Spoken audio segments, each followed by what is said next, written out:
এবার ইন্দোনেশিয়ার জনপ্রিয় পর্যটন দ্বীপ বালির কাছে যাত্রীবাহী একটি ফেরি ডুবির ঘটনা ঘটেছে। ফেরিটিতে 65 জন যাত্রী ছিলেন এবং এই ঘটনায় 38 জন নিখোঁজ রয়েছেন। ফেরি ডুবে যাওয়ার পর রাতভর উত্তাল সমুদ্রে নিখোঁজদের সন্ধানে উদ্ধারকারীরা তৎপরতা চালিয়েছেন।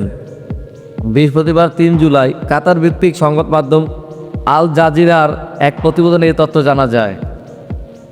ইন্দোনেশিয়ার জাতীয় উদ্ধার সংস্থার তথ্য অনুযায়ী কেএমটি তুনু উত্তমা জয়া নামের ফেরিটি বুধবার রাতের দিকে পূর্ব জাভার কেটাপাং বন্দর থেকে ছাড়া প্রায় 30 মিনিট পরে ডুবে যায়।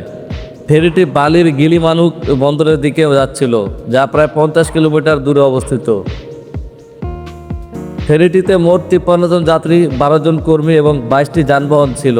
যানবাহনগুলোর মধ্যে 14টি ট্রাক।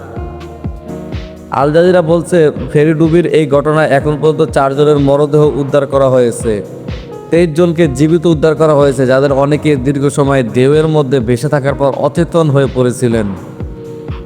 বানিওয়াঙ্গির পুলিশ প্রধান রামাস সম্মামা উদ্ধারে অংশ নিয়েছে 9টি নৌযান, যার মধ্যে 2টি ট্রাক বোট ও 2টি রাবার বোটও রয়েছে। উল্লেখ্য, ইন্দোনেশিয়া একটি দ্বীপ রাষ্ট্র হওয়ার কারণে ফেরি চলাচলে এখানে এক স্থান থেকে অন্য স্থানে যাওয়ার অন্যতম উপায়। তবে সেখানে নিরাপত্তা ব্যবস্থা দুর্বল হওয়ায় প্রায় এমন দুর্ঘটনা ঘটে।